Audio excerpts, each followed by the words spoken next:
Le commerce fait partie de l'humanité depuis les premiers jours de la civilisation. Les tribus échangeaient leurs propres excédents contre les produits que d'autres tribus leur offraient. Ce commerce était basé sur le troc, c'est-à-dire l'échange de marchandises sans monnaie. Le troc était à la base de la plupart des transactions commerciales, mais cette pratique présentait plusieurs limites. Lorsqu'un pêcheur voulait échanger son poisson contre le pain du boulanger, il fallait que ce dernier soit intéressé par le poisson du premier. Si ce n'était pas le cas, le pêcheur n'obtiendrait pas le pain qu'il voulait. Pour l'avoir, le pêcheur devait échanger son poisson avec une autre personne et obtenir un produit de l'intérêt du boulanger. La monnaie semblait résoudre cette impasse entre acheteurs et vendeurs. Les premières proto-monnaies apparurent pour simplifier ces échanges. Le concept de monnaie commença à apparaître simultanément en plusieurs endroits du globe. Et la monnaie des peuples anciens ne ressemblait pas toujours à ce que nous considérons comme de l'argent aujourd'hui. Le sel était une monnaie d'échange dans les temps anciens. Le sel était un bien essentiel, car il était impératif pour la conservation des aliments tels que le poisson et la viande. Le fait de les saler augmentait leur état comestible.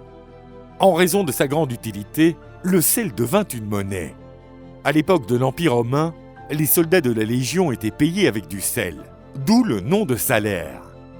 De leur côté, les métaux ont toujours été des matériaux de grande valeur et les lingots de cuivre, d'argent et d'or ont donc été utilisés pour établir des échanges commerciaux, car il était facile de les échanger contre des produits.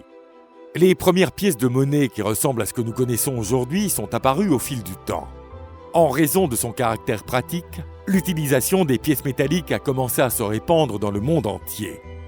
Les Grecs se sont distingués à cet égard, car ils connaissaient le processus de frappe et les pièces grecques se sont donc répandues dans toute la Méditerranée.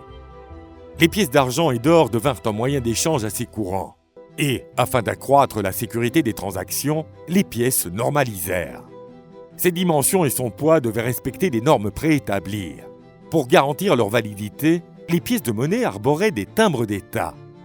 Les premiers contrefacteurs de pièces apparurent rapidement. Ils utilisaient des matériaux de qualité inférieure dans leurs répliques de pièces. Le grattage de pièces avec des métaux précieux était une autre pratique courante. Après avoir été raclé, une partie du matériau précieux était conservée par le faussaire, qui remettait ensuite la pièce en circulation, comme si elle avait toujours la même valeur. L'apparition du papier-monnaie est attribuée aux Chinois, mais sa diffusion dans le monde entier fut lente, car la technique de production du papier-monnaie était un secret d'État. L'apparition de la monnaie augmenta encore les activités commerciales et la création de réserves de valeur, richesse qui permit de nouvelles percées pour les étapes suivantes du processus de civilisation.